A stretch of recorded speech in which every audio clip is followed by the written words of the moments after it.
श्री असदुद्दीन ओवैसी जी। मोहतरम चेयरमैन साहब, आपका बेहद शुक्रिया। मैं इस मोशन की मुखालिफत में खड़ा हुआ हूँ। सर, मैं शुरुआत में हबीब जालिब का एक शेर पढ़ना चाहता हूँ। आप उर्दू जानते हैं और लॉ मिनिस्टर भी उर्दू जानते हैं। हबीब जालिब ने कहा था कि हुक्मरान हो गए कमीने लोग, खाक में मिल गए नगीने लोग, हर मुहिब वतन जलील हुआ, रात का फासला तवील हुआ, आमिरों के गीत जो गाते रहे वही नामो दाद पाते रहे, रहजनों ने रेजनी की थी, रहजनों ने रेजनी की थी, रहबरों ने भी क्या कमी की थी।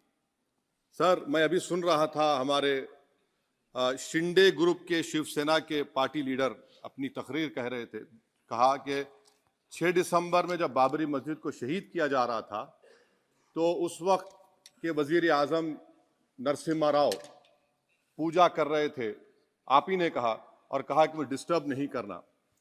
तो ये बड़ा अजीब मौका है कि बीजेपी की ताईदी पार्टी ये कह रही है कि नरसिम्हा राव ने कहा कि मुझे डिस्टर्ब मत करो, मैं पूजा कर रहा हूं, और जिसने रथ यात्रा निकाला, इन दोनों को मोदी सरकार ने इस मुल्क का सबसे बड़ा सिविलियन अवार्ड दे दिया, सबसे बड़ा सिविलियन अवार्ड दे दिया। तो ये बताता है कि इंसाफ जिंदा है या जुल्म को बरकरार रखा जा रहा है। तीसरी बात यह है कि सर, इस ऐवान में सियासी पार्टियां आएंगी चले जाएंगी, आप आए मैं आया हम भी चले जाएंगे, मैं जमीन की गिजा बन जाऊंगा, ये ऐवान तो बाकी रहेगा। मगर सर, मैं ताजुब कर रहा हूं कि लोकसभा मुख्तलिफ आवाजों में कैसे बोल सकता है। लोकसभा तो एक ही आवाज में बोलना चाहिए, और लोकसभा भी भारत के संविधान आइन के बेसिक स्ट्रक्चर का ताबे है। और सर, ये इसलिए कह रहा हूं कि 16 दिसंबर को ये ले कर देता हूं, 16 दिसंबर 1992 को इसी लोकसभा ने एक रेजोल्यूशन पास किया था। आप इजाजत दीजिए तो मैं पढ़ता हूं सर।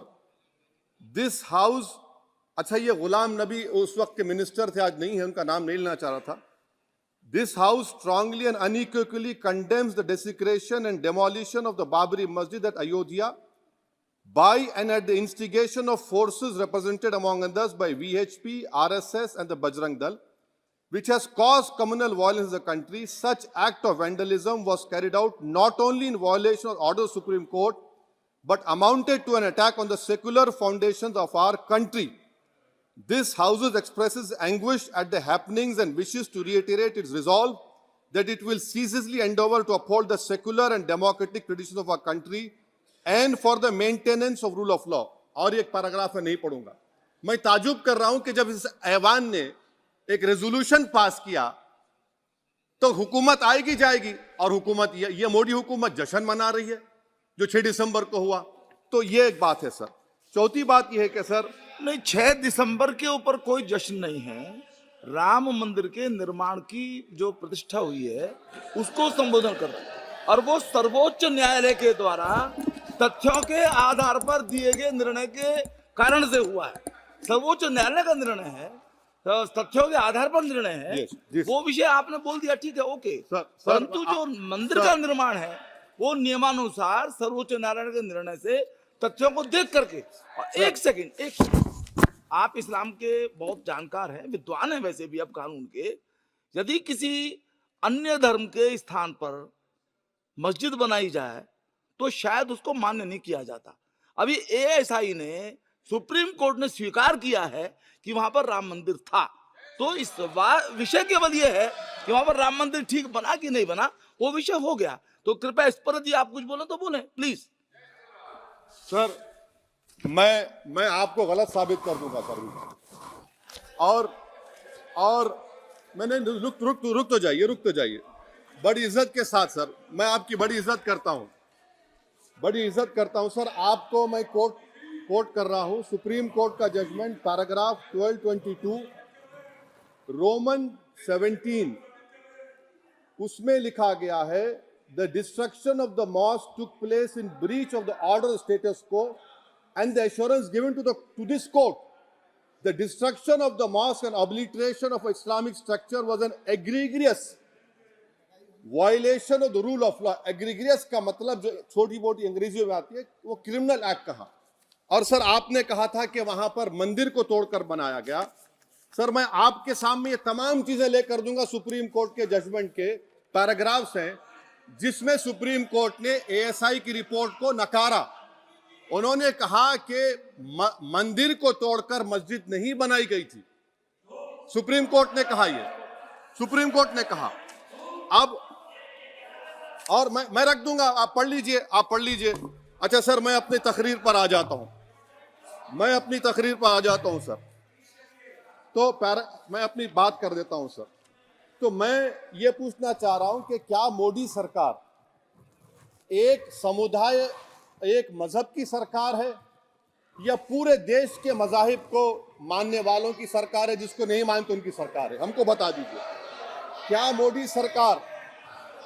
मोदी सरकार सिर्फ एक फिक्र और नजरिया हिंदुत्व की सरकार है? क्या इस देश का, इस गवर्नमेंट ऑफ इंडिया का कोई मजहब है? इस वतन अजीज सबके मजहब को मानता है। सर मेरा मानना है कि इस देश का कोई मजहब नहीं है।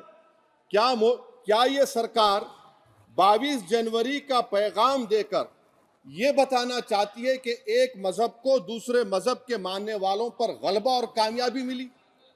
क्या आइन इसकी इजाजत देता है? क्या ये पैगाम आप जब ऐवान से दे रहे हैं तो 17 करोड़ मुसलमानों को आप क्या पैगाम दे रहे हैं, ये मैं आप पर छोड़ता हूं। सर 49 में धोखा हुआ, 86 में धोखा हुआ, 92 में धोखा हुआ, 2019 और 22 में भी इस ऐवान के जरिए हमको धोखा दिया जा रहा है।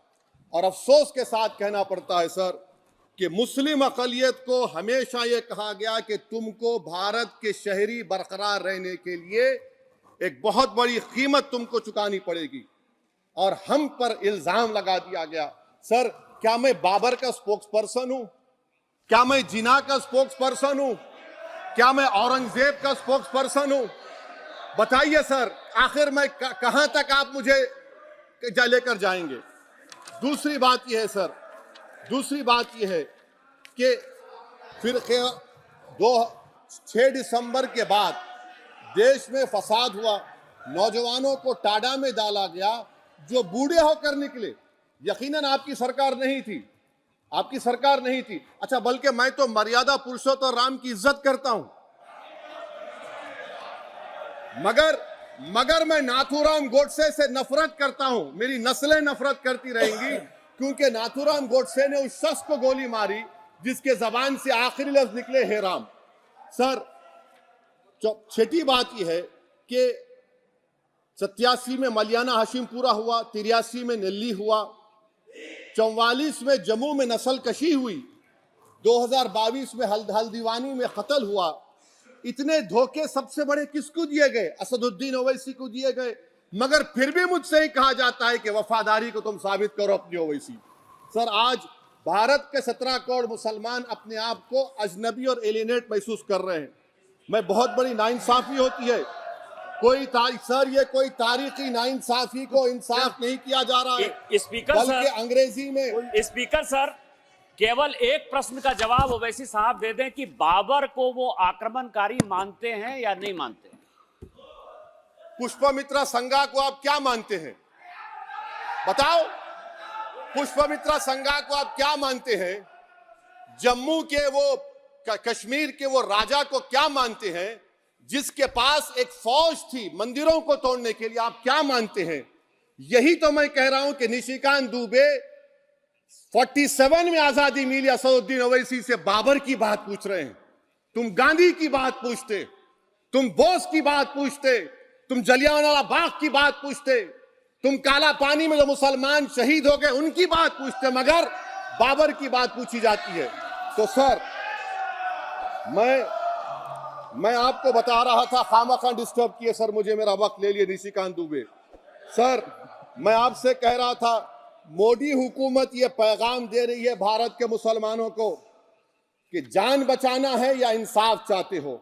मैं कह रहा हूं, मैं भीख नहीं मांगूंगा, मैं इस नंगी तासुब को कबूल नहीं करूंगा, मैं दूसरे दर्जे के शहरी के मौक़िफ़ को कबूल नहीं करूंगा, मैं अपनी शनाख्त को नहीं मिटने दूंगा।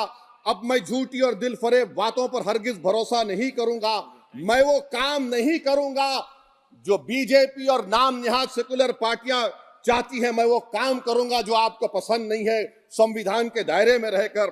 सर, कंक्लूजन में मैं आपको बताना चाहता हूं कि आज इस देश को किसकी जरूरत है। इस देश को अयोध्या में, तारीख शायद नहीं पढ़ते होंगे, मौलाना अमीर अली कौन थे, पुजारी बाबा रामचरण दास कौन थे, अयोध्या के पुजारी थे। दोनों ने मिलकर अंग्रेजों के खिलाफ जंग लड़ी थी और दोनों ने, अंग्रेजों ने इनको गिरफ्तार किया और एक पेड़ पर मौलाना अमीर अली को और पुजारी रामचरण दास को फांसी दे दी गई। देश को इनकी जरूरत है। देश को शंभू प्रसाद, अचन खां, ये राजा देवी बख्श सिंह के फौज में थे, अंग्रेजों से मुकाबला किया, मुसलमान की लाश को जला दिया गया और शंभू प्रसाद को दफना दिया गया। इस देश को यह जरूरत है, देश को बाबा मोदी की जरूरत नहीं है। आज भारत को अयोध्या के मौलाना अमीर अली और रामचरण दास, अचन खान, शंभू खान की जरूरत है। सर, मैं अभी सुन रहा था ये नाम निहाद सेकुलर पार्टियों के बयानात को। क्या होता है सर, मैं खत्म कर रहा हूं, क्या होता है सर, जब काजी साहब गवाहों को लेकर दुल्हन के पास जाते कि तुमको निकाह कबूल है, तो दुल्हन शर्मा के खामोश बैठ जाती। तो इनकी खामोशी रजामंदी की अलामत है। जी जी। तो सर, मैं खत्म करने से पहले यह बताना चाह रहा हूं कि जब वजीर आजम जवाब देंगे तो क्या वो भारत के 140 करोड़ जनता के लिए जवाब देंगे या फिर सिर्फ हिंदुत्व की फिक्र रखने वालों का जवाब, मैं खत्म कर जवाब देंगे। मैं ये देश, दुनिया, मुसलमान देख रहा है। सर, मैं आपको यह भी बताना चाह रहा हूं, आखिर में कंक्लूड कर रहा हूं सर, 1 मिनट चाहिए, 1 मिनट चाहिए सर। सर, मेरा मानना यह है कि आज मैं बहैसियत एक भारत के गयूर मुसलमान के, let me stand as a tall Indian Muslim and say that the light of Indian democracy today is at its dimmest today, sir. Parliament politics channel को सब्सक्राइब करें। Thank you.